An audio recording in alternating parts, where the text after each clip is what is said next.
Listen, all of your communication and conflict resolution will fail if one aspect isn't present, and that is alcohol. No? Okay, I'm being told they were looking for respect. Respect is the answer. I mean, I hear you, I just feel like you're splitting. I mean, think about it. When we respect someone, we honor them. We see their inherent value as a person.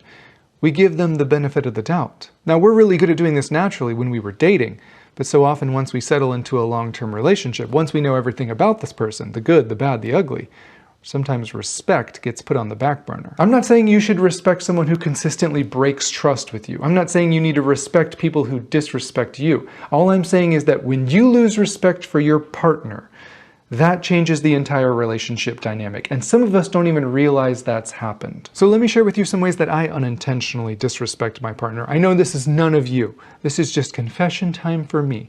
Maybe I do it in a way that I bring up a concern or a hurt or a complaint, which I should absolutely feel free to do. But blowing up at them and using sarcasm and passive aggressiveness and silent treatments and criticism and shame and blame, those aren't examples of vulnerability or maturity or respect.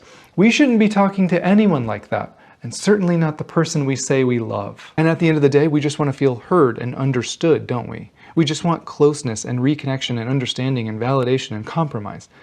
The only problem is disrespecting them almost always leads away from those goals. And two, on the other side, when our partner says they are hurt, which we should absolutely be a safe place for them to be honest about, how we receive our partner's feelings or concerns can either be respectful and honoring, or it can be the opposite. Getting immediately defensive, dismissing them, calling them crazy, or too emotional or too sensitive, interrupting them, invalidating their perspective, gaslighting them, it's all disrespectful. You've even heard people say, I respect their opinion, or I respected where they were coming from.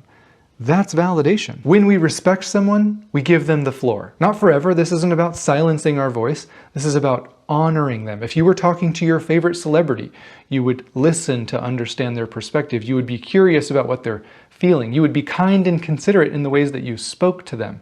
You would anticipate any need that they had that would make their life easier. Because here's what I know. Find me any relationship where both people feel fulfilled, and I bet you both partners were doing most of those things. Respect and pride can't coexist together. One leads to mutually fulfilling relationships, the other leads to chaos and destruction. If you think you're superior, if you think you're the judge of how they need to feel, if you think you're right and they're wrong 99% of the conflicts, if you think your voice and opinion and perspective matters more than theirs do, you don't respect that person. And when there's no respect, I promise you there's no love either. I'm not saying respect people who abuse you. I'm saying pay attention. Once you feel chronically taken for granted, once the resentment starts building, once you lose respect for your partner, it only gets worse. So if you value this relationship, you have to pay attention to that tension inside of you and get help. And if you feel like you've been guilty of any disrespect that I've mentioned, be humble and mature and loving enough to apologize to your partner and make a plan for how you don't want to do that anymore.